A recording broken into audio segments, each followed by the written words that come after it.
South India shopping mall, the wedding మంత్ర, సరికొత్త wedding collection, south India shopping mall. ఇంతకీ అప్పట్లో మీ music company పెట్టి rights అడిగి ఇండస్ట్రీ కోపం తెప్పించిన సినిమా ఏంటండి? త్రినేత్రుడు అనే సినిమాకి ఫస్ట్ టైం అంటే రాజ్కోటి మేము ఆర్కే క్యాసెట్ పెట్టాం అనమాట. ఒక బటర్ఫ్లై ఎంబలం అనమాట. బటర్ఫ్లై దీంట్లో ఆర్కే అని క్యాసెట్ ఫస్ట్ మేము స్టార్ట్ చేసాం. దాంట్లో మేము చేసింది చిక్ పక్ అనే ఆల్బమ్, తర్వాత డ్యాన్స్ గ్యాంగ్ అనే ఒక ఆల్బమ్. ఇది కాకుండా ఒక 2-3 సినిమాలు చేసాం, చిన్న సినిమాలు. దాదర్ ఎక్స్ప్రెస్ అని కొన్ని చిన్న సినిమాలు చేసాం. మాకేంటంటే అప్పట్లో ఇళయరాజా ఆయనకి సొంత ఆడియో కంపెనీ ఉండేది, ఎక్కువ కంపెనీ. ఆయన మొదటి నుండి అది పెట్టుకుని ఎస్టాబ్లిష్ చేశాడు ఆయన. మాకేమనిపించింది మేము కూడా ఆడియో కంపెనీ అంటే ఏదో డబ్బులు సంపాదించాలి కాదు, అందరికీ రీచ్ అవ్వాలి, క్వాలిటీ వైజ్ మనం బాగా ఇవ్వాలి. మనకి సొంత కంపెనీ ఉంటే అది బాగుంటుంది కదా, ఎవరికైనా ఉంటుంది కదా. అలాగే నేను రాజ్ ఆర్కే స్టార్ట్ చేశాను. చేసినప్పుడు ఫస్ట్ చిరంజీవి గారి సినిమా చేస్తే మన కంపెనీ బాగా ఎస్టాబ్లిష్ అవుతుంది కదా. ఆయన మంచి తన మెగాస్టార్, సుప్రీం హీరో ఆ రోజులు ఆయన. అని మేము నాగబాబు గారిని, అరవింద్ గారిని అందరిని అడిగాం. లేదు మాకు బెటర్ ఆఫర్స్ బయట ఉన్నాయి, మేము కష్టం అన్నట్టు వాళ్ళు నాగబాబు అని చెప్పాడు. లేదు కోటి మాకు బెటర్ ఆఫర్ ఉంది బయట అంటే. కమర్షియల్గా చూస్తారు కదా ప్రొడ్యూసర్ అంటే. ఇప్పుడు పోన్లే పాము రాజ్కోటి బాగుపడి అది ఎన్ని సినిమాలు మాకు హిట్స్ ఇచ్చాడు అని ఆ గ్రాట్యూట్స్ ఎవరికి ఉండదండి. దిస్ ఇస్ పక్క కమర్షియల్ మీడియా. నేను సక్సెస్ ఇస్తాను. ఈరోజు నేను సాలు రాజేశ్వర కొడుకుని నాకు ఎవరు నన్ను ఎంకరేజ్ చేయలేదు. నేను ఒక కోటిగానే వచ్చాను. కోటిగా హిట్ చేశాను. పేరు వచ్చేది ఎవరు కోటి. ఇప్పటికి కొంతమంది తెలియదు నేను సాలు రాజేశ్వర అబ్బాయిని. ఇప్పుడు ఆల్మోస్ట్ కొంచెం అందరికీ తెలుస్తారు. త్రినేత్రుడు సినిమా తర్వాత ఓకే, మరి త్రినేత్రుడు తర్వాత మళ్ళీ చిరంజీవి గారితో మీరు చేశారుగా? తర్వాత చేసాం. అంటే ఆ తర్వాత ఏమైంది, అక్కడే కదా గ్యాప్ వచ్చింది. మేము డిమాండ్ చేస్తున్నాం అని టోటల్గా బయట సరే ఈ సినిమా ఇవ్వలేదు చిరంజీవి గారు అంటే మా నాగబాబు ప్రొడ్యూసర్ గారు, నాగబాబు ఇవ్వలేదు సరే కదా అనేసి మేము ఇంకో మేము ట్రై చేస్తాం మిగతా సినిమాలు కూడా. ఏం రత్నం సినిమా ఒకటి అని ఇలా అడుగుతూ ఉంటే అందరికి వాళ్ళకి ఏమైంది, ప్రొడ్యూసర్స్కి ఏంటంటే ఎంతసేపు ఎక్కడికెక్కడ అమ్మేసుకొని క్యాష్ చేసుకోవాలని చూస్తుంటారు. ఇప్పుడు ఎవడు 10 రూపాయలు ఎక్కువ ఇస్తే ఆడికి అమ్మేస్తారు, సినిమా కానీ ఆడియో కానీ ఏదన్నా. అంటే బిజినెస్ మీడియా కదా. మేము సిన్సియర్గా ఉండేవాళ్ళం. మాకేమంటే సార్ ప్లీజ్ సార్ మేము చేస్తాం సార్, మీకు డబ్బులు ఇస్తాం సార్, తర్వాత ఇస్తాం, తర్వాత కాదా ఇప్పుడే ముందే వాళ్ళు మేము అంత డబ్బులు ఇవ్వలేం. అక్కడ కొంచెం ప్రాబ్లం అయ్యి వీళ్ళు డిమాండ్ చేస్తున్నారు అని మా మీద, అది జనరల్గా ఈ జలసీ గ్రూప్ ఉంటాయిగా, డిమాండ్ చేస్తున్నారు మా గురించి ఒక బ్యాడ్ ప్రాపగండా చేసి టోటల్గా ఇండస్ట్రీ బాయ్కాట్ చేసేసింది. రాజ్కోటికి ఒక్క సినిమా కూడా లేకుండా. ఏది ఇంత సూపర్ హిట్స్ ఇచ్చిన ఒక బ్యానర్ రాజ్కోటి అన్న, ఇదంతా ఆడియన్స్ తెలియదుగా. ఎన్ని స్ట్రగుల్స్ మేము పడ్డాం ఇండస్ట్రీలో. బాయ్కాట్ చేసిన తర్వాత మేమేం చేయాలి, మమ్మల్ని నమ్ముకున్న ఆర్కెస్ట్రా ఉన్నారు, రెగ్యులర్ ఆర్కెస్ట్రా, ఒక ఫ్యాక్టరీ లాగా వర్క్ జరిగేది. మొత్తం గ్యాప్ వచ్చేసింది. వాళ్ళందరూ ఓకే బాబు రికార్డింగ్ నైనా ఇక సినిమాలు లేవు రా బాబు. అప్పుడు మాకు కన్నడ ఫీల్డ్లో కాట్రగడ్డ ప్రసాద్ గారు అనే నిర్మాత, ఆయన కన్నడలో చిన్న సినిమాలు తీస్తున్నాడు. ఇప్పుడు మాలాశ్రీ పెద్ద సూపర్ స్టార్ ఆవిడ. అక్కడ మాలాశ్రీ సినిమాలు ఇవ్వటం మాకు మొదలెట్టారు.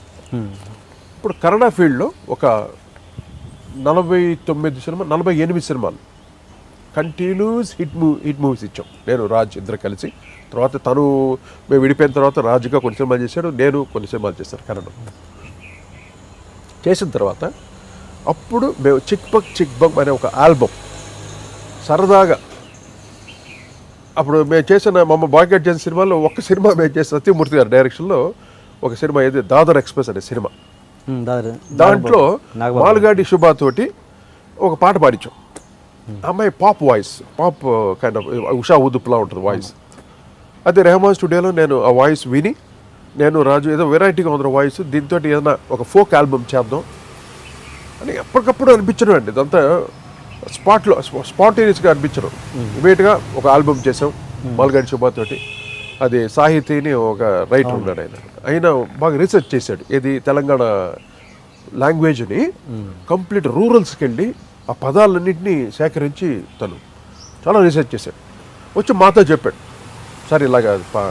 అప్పుడు తను అప్రోచ్ అయ్యి నేను ట్యూన్స్ ఇచ్చి ఈ ట్యూన్కి ఇలా కట్టండి. తర్వాత కొన్ని తను లిరిక్కి మేము ట్యూన్ చేసి సరదాగా అలాగే ఊరిక అలా కూల్గా అలా ఏదో జుట్లు పిక్కుని కూర్చొని పెట్లు పెట్టుకుని కూర్చొని ఏమి ఒక కూల్గా చేసి మాల్గాడి శుభతోటి అసలు ఒక్క పాటకి శృతి ఉండదు.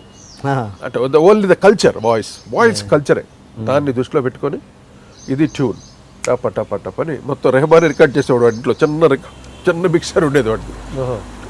పంచాయతీ నిన్నని చిన్న స్టూడియో, దాంట్లో ఒక చిన్న వాయిస్ బూత్ ఉండేది, ఒక హాల్ ఉండేది. శుభ పాడుతూ ఉంటే ఇక్కడ వెంటనే మేము ఇలా లోపల కండక్ట్ చేస్తూ ఒక చిక్కు పక్కు చిక్కు బం చిక్కు పక్కు చిక్కు అందరూ సరదాగా అంటుంటే అది పాడుతుండేది. దీనికి ఒక ఫార్మేట్లో పెట్టుకుని కూర్చొని చేయలేదు. చాలా ఒక రీల్స్ న్యాచురల్గా చేసిన పాటలు సెన్సేషనల్ హిట్ అయిపోయింది ఆల్బమ్. ఎప్పుడైతే ఆ ఆల్బమ్ హిట్ అయిందో మళ్ళీ ఇండస్ట్రీ మమ్మల్ని వెతుక్కుంటూ దబా నుంచి పడ్డారు అందరూ. ఆ పడిన వాటిలో ఫస్ట్ మాకు స్టార్ట్ అయింది ఈవీవి సత్యనారాయణ. ఏ సినిమా ఉండదు ఇది? సీతారత్న గారి అబ్బాయి అనే సినిమాకి మాతోటి మంచి మెలడీ బీట్స్ అనే కాన్సెప్ట్ తోటి అక్కడి నుండి స్టార్ట్ అయ్యింది. మళ్ళీ సెకండ్ ఇన్నింగ్స్ రాజ్కోట్. అంటే త్రినేత్రుడికి సీతారత్నం గారి అబ్బాయికి మధ్య గ్యాప్ ఎంత? ఎన్ని సంవత్సరాలు ఉండదు? ఒక 2-3 years ఉంటుంది. ఈ 2-3 yearsలో మిగతా కంపోజర్స్ని తీసుకొచ్చి మామూలుగా అదే జనరల్గా ఇండస్ట్రీ అంతేగా, వీళ్ళు అనుకుంటే అంతే. త్రినేత్రుడు అన్నది యముడికి మొగుడు తర్వాత ముందా తర్వాత? చాలా లేటర్ ఆన్. త్రినేత్రుడు చాలా లాస్ట్ అనమాట. కొదవ సింహం తర్వాత అనుకుంటాను. యముడికి మొగుడు తర్వాత త్రినేత్రుడు. యముడికి మొగుడు తర్వాత. యముడికి మొగుడు ఎప్పుడు అది 88లో యముడికి మొగుడు. Okay okay. సో త్రినేత్రుడు తర్వాత చేసిన చిరంజీవి గారి సినిమాల్లో మీరు ఎక్కడ లేరు ఇంకా? అంతే. ఆ తర్వాత గ్యాప్. మళ్ళీ తర్వాత చేసింది ఇట్లరేనా మీరు? మళ్ళీ తర్వాత మేము లేదండి రాజ్కోటిగా మేము చేసాము. రాజా విక్రమార్క, ఇవన్నీ రాజా విక్రమార్క, తర్వాత కొదవ సింహం, ముఠా మేస్త్రి. Okay okay. ఎలా మళ్ళీ కుదిరింది అంటే మీ ఓకే అంటే వాళ్ళ దగ్గర పనిచేస్తున్న వ్యక్తులు కూడా అర్థం చేసుకోవాలి. ఇండస్ట్రీలో ఒక సక్సెస్ ఇవ్వాలి. మేము ఎక్కడ చిక్ బమ్ ఇచ్చాం. చిక్ బమ్తో అందరికి మతి దెమ్మలు తిరిగిపోయింది.